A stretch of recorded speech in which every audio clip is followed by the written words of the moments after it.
গাছ কাটতে গিয়ে গাছের নিচে চাপা পড়ে মৃত্যু হয় এক ব্যক্তির। চাঞ্চল্য কালিয়াগঞ্জের লক্ষ্মীপুরে। ঘটনার তদন্ত শুরু করলো পুলিশ। সোমবার দেহ ময়না তদন্তের জন্য রায়গঞ্জ মেডিকেলের মর্গে পাঠালেন তারা। মৃতের পরিবারেরা জানান মৃত ব্যক্তির নাম শিলিপ সরকার, বয়স আনুমানিক 40 বছর, বাড়ি কালিয়াগঞ্জের ভবানীপুরে। পরিবারের দাবি রবিবার দুপুরে লক্ষ্মীপুরে গাছ কাটছিল ওই ব্যক্তি। আচমকায় সেই কাটা গাছটি তার উপর পড়ে যায়। তাকে উদ্ধার করে প্রথমে কালিয়াগঞ্জ হাসপাতালে এবং পরে চিকিৎসকদের পরামর্শে রায়গঞ্জ মেডিকেল কলেজ হাসপাতালে ভর্তি করা হয়। সেখানে চিকিৎসাধীন অবস্থায় রবিবার রাতে তার মৃত্যু হয়। এদিন এ বিষয়ে মৃতের ভাইপো শান্ত সরকার বলেন, আপনার নাম? শান্ত সরকার। যে মারা গেছে কে হবে আপনার? আমার কাকা। কি নাম ওনার? সরকার। বয়স কত? বয়স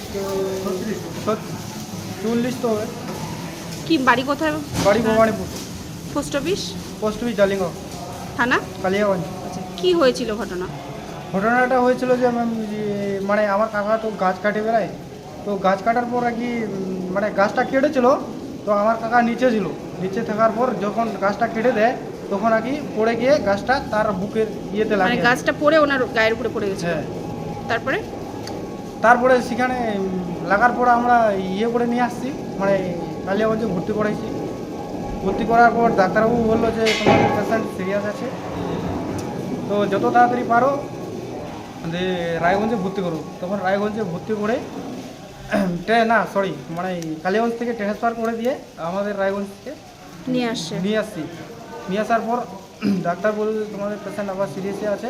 তো ডাক্তার যে বললো আমরা সেটাই আর কি করতেছি। করার পর ব্লাড চেয়েছিল ডাক্তার, আমরা ব্লাডও ম্যানেজমেন্ট করেছি।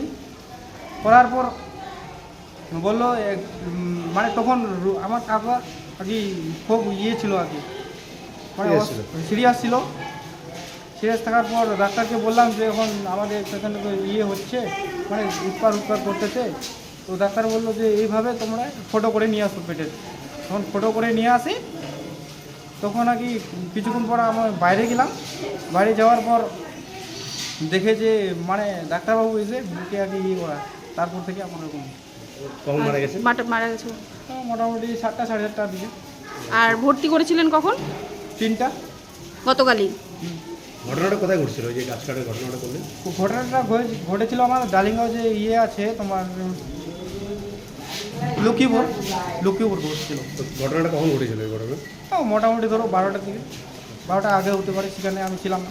ও এখন তাহলে এখানে বাড়িতে কে কে রয়েছে কাকার? বাড়িতে আপাতত এক ছেলে এক মেয়ে। ছেলে কিন্তু বাইরে থাকে আর মেয়ে কিন্তু বাড়িতেই থাকে। আর আমার কাকি আর কাকা। রায়গঞ্জ থেকে ভিথিকা পালের রিপোর্ট, ক্লিক নিউজ।